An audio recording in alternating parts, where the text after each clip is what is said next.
Assalamualaikum warahmatullahi wabarakatuh. Saya Trisna Yudiah Pasha dengan NIM 2010711054. Di sini saya akan membuat video tentang komunikasi terapeutik pada remaja untuk memberikan pengetahuan atau edukasi mengenai penyakit MAH.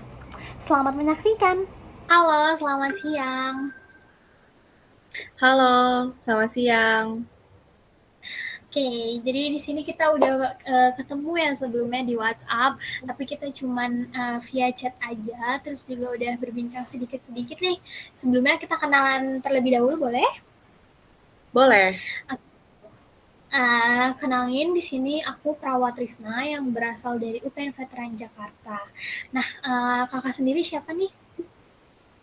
Nama aku Farah Aprilia, aku berumur 19 tahun. Oke, masih remaja akhir ya. Oke, Iya. di sini kalau boleh tahu gimana nih hari ini? Apakah baik? Alhamdulillah hari ini mah baik, tapi kemarin itu ada mual, terus muntah, terus juga perut tuh terasa terbakar sama kayak penuh gitu loh perutnya, jadi tuh kayak banyak gasnya gitu. Oke, sebelumnya kakak udah pernah periksa belum ke klinik atau ke puskesmas atau ke rumah sakit? Udah pernah coba periksa? Belum. Oke, berarti di sini kakak belum mengetahui kakak mengidap penyakit apa ya? Iya, belum. Jadi mengenai keluhan-keluhan kakak di sini aku mau menjelaskan sedikit tentang penyakit yang kakak idap sekarang ya.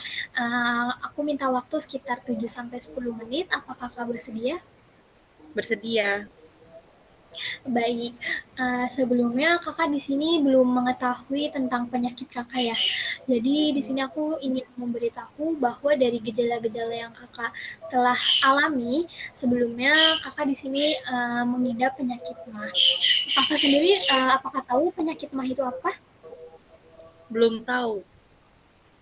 Oke, di sini aku mau menjelaskan tentang penyakit MAH itu apa, seperti pengertiannya, lalu penyebabnya, dan tanda gejala, lalu cara mencegah atau menghindari penyakit MAH ya. Oke, di sini untuk sakit MAH sendiri sebenarnya adalah bukan penyakit, tetapi gejala dari penyakit. Nah, penyakit MAH ini sebenarnya uh, bisa disembuhkan, tetapi kalau misalkan lama kelamaan didiamkan, maksudnya kakak tidak memeriksakannya ke dokter, maka kakak akan menderita MAH kronis yang akan menyebabkan kematian. Nah, penyakit MAH ini adalah rasa nyeri atau tidak nyaman pada sekitar lambung kakak yang disebabkan oleh beberapa kondisi. Nah, penyakit MAH ini biasa disebabkan oleh luka terbuka nih pada sekitar lapisan lambung, pada bagian dalam ya Pak. Lalu ada juga infeksi bakteri, lalu mengonsumsi obat-obat seperti kita ketahui ada antiinflamasi. Di sini kalau misalkan kakak mempunyai efek samping dari obat tersebut, maka bisa menyebabkan penyakit MAH. Lalu hal terbesar yang bisa menyebabkan penyakit MAH adalah stres. Nah, kalau boleh tahu nih, sebelum kakak mual atau merasakan nyeri, kakak suka minum kopi? Suka sih kalau kopi itu sering waktu kalau misal ada tugas gitu, itu bisa setiap hari minum kopi. Oke, berarti emang mengonsumsinya harus setiap hari ya. Jadi seminggu itu full konsumsi dan biasanya pada malam hari ya. Sehingga berarti Mhm. kakak begadang ya kak, sering begadang. Iya, sering bergadang karena mengerjakan tugas. Oke, baik. Untuk akhir-akhir ini juga kakak kalau boleh tahu uh, memakan makanan yang sehat atau yang bagaimana nih?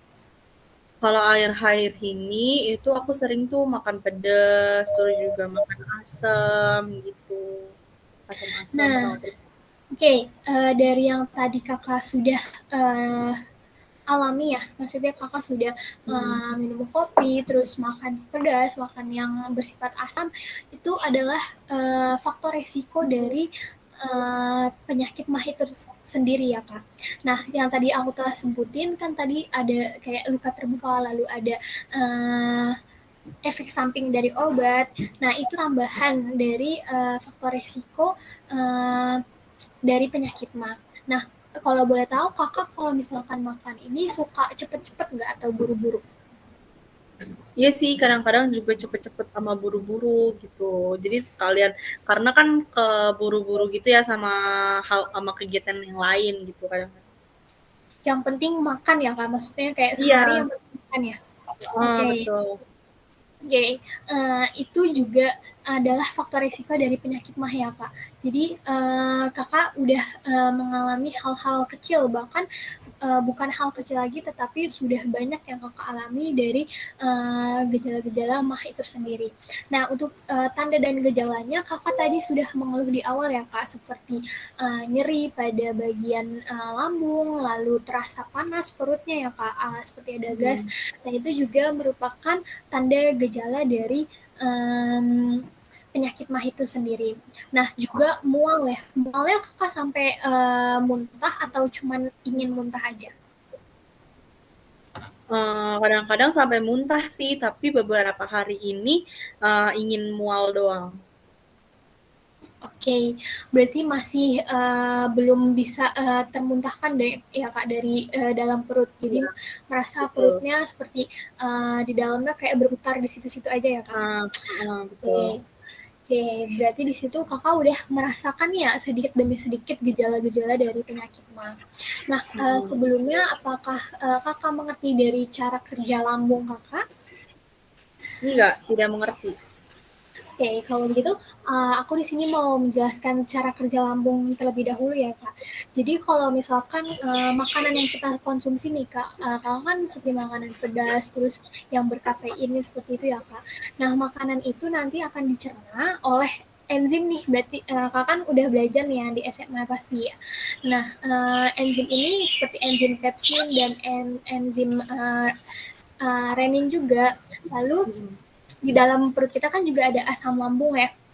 Nah, nanti itu semua akan bercampur nih Kak di dalam lambung. Jadi antara pepsin, renin, dan HCl di sini akan menjadi satu. Nah, jika kakak ini seperti kayak merasakan rasa sakit di perut, maka mukosanya dari makanan-makanan tersebut dipecah oleh asam lambungnya ini dan akan menyebabkan iritasi dan peradangan. Hal itulah yang menyebabkan sakit MAH.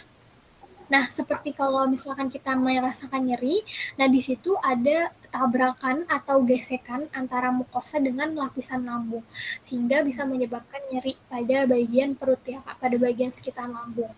Nah, kalau aku boleh saranin, kakak bisa melakukan hal-hal yang aku nanti sebutin untuk menghindari sakit MAH ya kak. Bukan menghindari sih, tetapi lebih mewaspadai dan mengantisipasi kakak menjangkit penyakit MAH lagi ya. Nah, mungkin di sini aku mau memberi tahu nih, kalau misalkan makan, mungkin tadi kan kakak makan buru-buru ya. Nah, mungkin di sini kakak makanlah dengan cukup, tetapi jangan terlalu cepat dan jangan juga buru-buru ya kak. Makanlah secukupnya, maksudnya di sini jangan makan berlebihan yang sampai kenyang banget gitu. Itu tidak boleh ya kak. Lalu kakak juga harus menghindari nih makanan pedas, makanan yang asam, terus makanan berminyak, berlemak. Itu juga nggak baik ya kak buat tubuh. Bukan untuk menghindari penyakit saja, tetapi untuk tubuh juga tidak baik ya kak.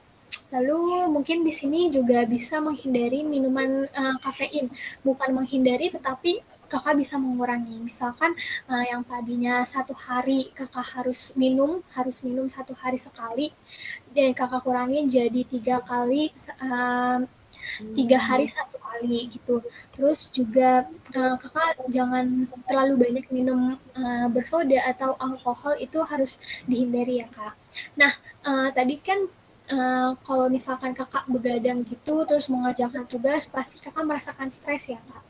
Nah, itu juga salah satu penyebab dari MAH, dan mungkin cara mengatasinya adalah kakak bisa nih mengatur waktu lagi nih antara tugas dengan kehidupan kakak. Misalkan kakak bermain terlebih dahulu untuk mengurangi stres, atau kakak bisa jalan-jalan sama teman-teman, atau kakak bisa dengan olahraga. Nah, mungkin juga di sini kakak jangan tidur hanya 1 sampai 2 jam atau 3 jam ya Kak. Jadi di sini harus tidur secukupnya antara 7 sampai 8 jam ya Kak. Oke, mungkin segitu saja yang saya bisa jelaskan. Apakah kakak mengerti di sini? Iya, saya mengerti. Oke, kalau boleh aku tanya lagi nih dari penangkapan kakak, tadi cara menghindari penyakit mah seperti apa Kak? Cara menghindari penyakit mah itu bisa dengan minum kopi tidak sering gitu, bukan menghindarkan tapi dikurangi. Terus juga kalau makan juga jangan terlalu terburu-buru. Jadi makan sedikit tapi sering gitu, jangan makan sekali tapi banyak gitu. Terus juga hindari makanan-makanan yang bersoda, berlemak, sama pedas.